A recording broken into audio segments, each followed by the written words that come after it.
Welcome back. I'm Kim Bailey. She's Fuliana Osborne, and this is Inside Exec. Today we have another of our international guest series, and we're going to be talking to Brian Collins about innovation. But first of all, I need to apologise that Fuliana is not with us at the moment. She got called away at the last minute, but I'm sure that at some later point she will add her comments into the podcast. So as I mentioned, we're going to talk to Brian Collins. Brian is an innovation consultant and an expert at driving innovation and design thinking in organisations. We want to talk about why they're important and how we actually innovate all the time. So welcome, Brian. Thank you very much. I am very happy to be here. That's great. So or be there. Be around. Let's just be around. Be around. One of the first things that we asked Brian to think about, to talk to us about, is the difference between starters and finishers and how you manage those in a high-performance team. Yeah, so that's a really fascinating question, and I got to tell you, you win points because nobody's ever really kind of asked me that question in that context. Starters and finishers in a high-performance team, and the way I interpret that is starters are the people who come up with the great ideas and the big pictures, but they're not always maybe the ones who are disciplined to take it through to the end and finish it, whereas the finishers maybe don't necessarily have all that design thinking up front. Yep. But they're very good at processing story or the concept or whatever it may be, and they're the ones who can kind of take it across the finish line. I was going to say the end zone in American football terms, but that's all right. We'd still understand what you were saying. Really a fascinating question. Obviously, a lot of us like to think that we do both. Some of us out there can maybe do both, but I think, just like everyone uses their left brain, right brain differently, Mm-hmm.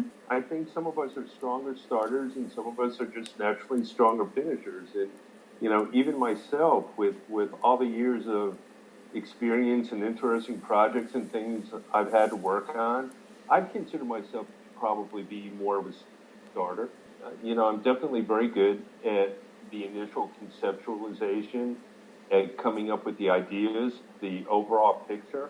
Not to say that I don't have the skills to finish out a project, but I think just more naturally, and comfortably, I've always been, let's say, more of that starter. I think the finishers tend to be a little bit more, and I think that comes down to kind of like maybe some brain science too, when you think about it, because, the finishers, I think, tend to be more linear thinkers and more organized thinkers, and Lord knows I'm the last thing from an organized person.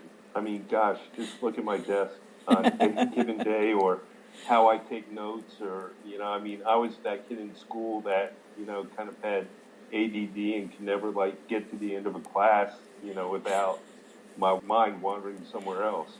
Which is still not a bad thing. I think we need both, and we need to work out how we can work with both. Absolutely. And you also need to, I think it's important for you to kind of maybe do a little bit of self-evaluation, and can't always be all things to all people. So I think it's good to kind of look inside and kind of, get a sense of where you feel your skills are strongest and best, especially if you're a manager out there. You have to understand how to manage those two different types. Particularly if it's the type that is opposite. Their best work. So if you're a starter and you're the manager and you've got all these people who are finishers in your team, it might be very difficult to manage them. Yeah. I once took a really good seminar several years ago when I was a younger manager, and it broke down about communication styles. And one of the things I remember about that is that there are basically two kinds of communication styles that people have. There's some people who, if you ask them, did you have a good day? They'll not only tell you that they had a good day, but they'll tell you how their day started, what they've been doing over lunch, what they're going to do next weekend, and they'll just go on and on and on. There are other people, you ask them, have you had a good day? And they'll say, yep, and that's it. It's like, yeah, and what? That's the answer to the question you asked, and here's the answer, yes. Right. It's not that the people with the short answers, are mad at you or don't like you or anything like that. It's just their communication style. And, I think we have different thinking styles as well. Yeah. I think too that it's probably important, as you mentioned, for people to recognise where they sit in that framework and not to try and be all things to everyone and not to feel that they are lacking in something because they can't do one or the other. Absolutely. Absolutely. And again, as a manager, I think, knowing how the people on your team act as well, not to hold it against them, but to play to their strengths. Yeah. No. For sure. Yeah, so just in talking about communication, it leads us very nicely into the next area that we asked you to think about, to talk to us about today, and that was about transferring your excitement or your passion to an impartial audience, whether it's within your team or whether it's a group of people who are going to fund what you're doing, whatever it is, but they're not on the same page as you yet. So how do you get them there? There's the old saying that if you do what you love for a living, you're never going to work a day in your life. Mm-hmm. And I think that's super important. I think, people who enjoy their work bring a natural kind of enthusiasm with them every day. That's just going to transfer to your audience. I do a lot of speaking to a lot of different kinds of audiences. Mm-hmm. Some of the audiences tend to be more creative, some of them not so much. And, not everyone in the world has got that innovative, creative mindset and brings that to work with them. And they're sometimes some of the toughest ones to win over. Yeah. Right? So I think a big part of it is, first of all, you just have to be to believe in the message that you're delivering, whether you're pitching, investors, whether you're pitching your manager, whether you're doing public speaking, whatever it may be. The first thing is that you just have to believe in the message that you're giving and have the confidence and self-confidence to get up there and deliver it. Yeah. I think people can smell, from a mile away when you're trying to fake it. Well, and that's when you start to run into trouble. Yeah, and it's being that congruence between what you're saying and what you're doing, and the meta message that you're giving out, perhaps the authenticity that you're providing to the message that you're giving. So all of those things. Right. It's why us husbands get in trouble all the time. Yes. Because our wives know it so well.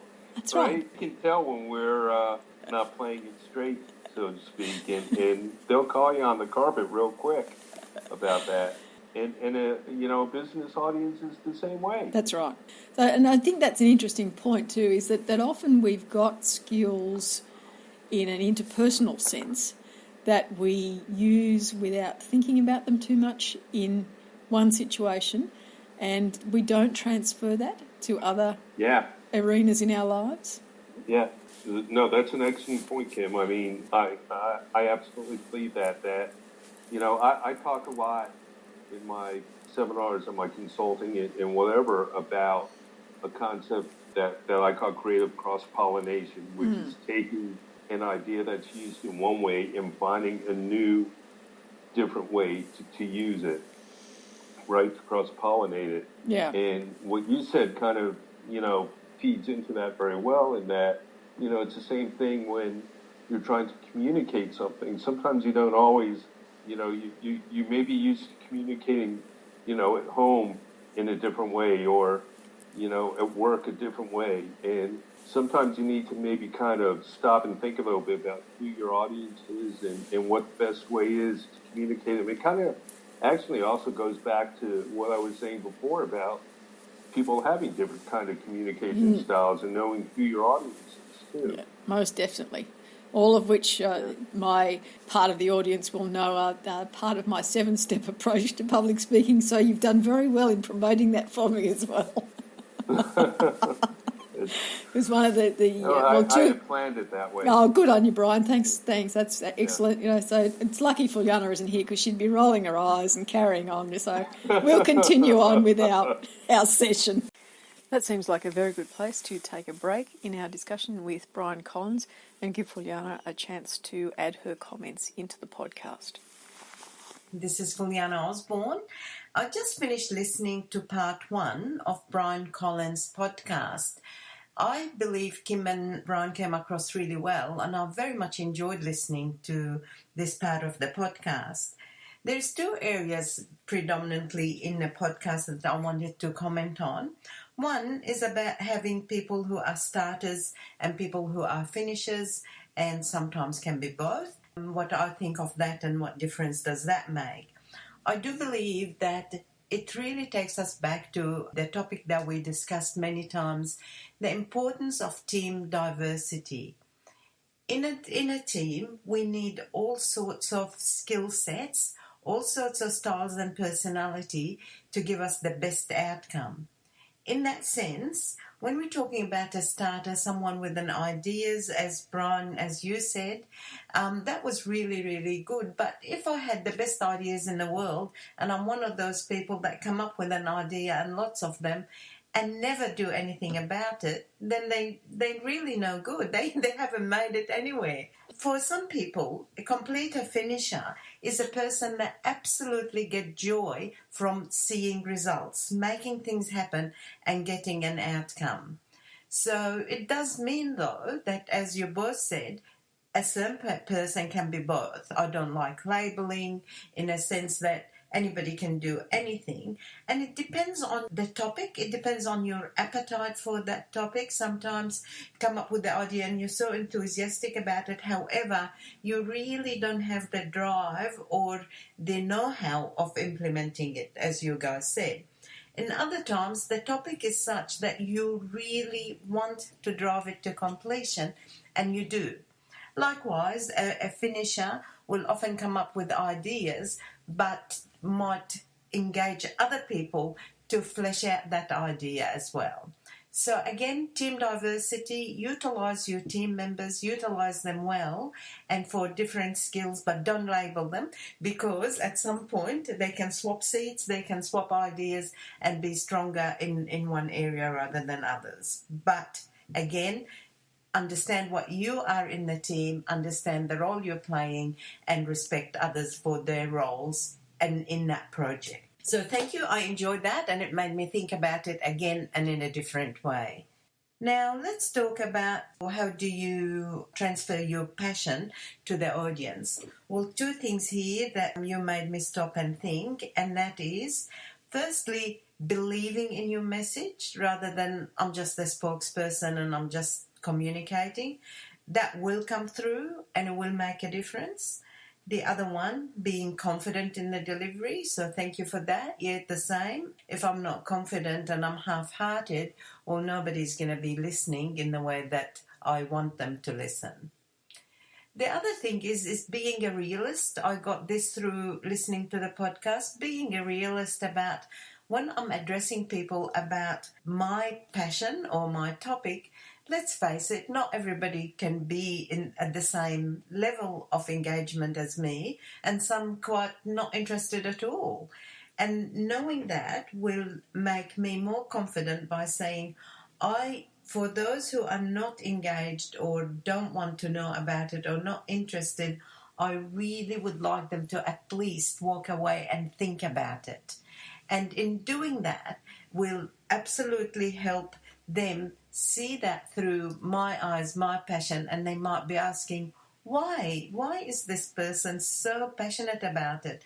There must be something there, and they might stop and listen a bit more. Anyway, that's all I have to say on this one. Thank you very much, Brian and Kim. Really enjoyed it, and I look forward to part 2. And yes, Kim, I can't let it go. I can't. I think advertising was one of the things that you just did. But guess what? That's good. I like public speaking. Yes, I had to let her have the last word. But there will always be part 2. So for now, that is part 1 of our discussion with Brian Collins. I'm Kim Bailey. She's Fuliana Osborne.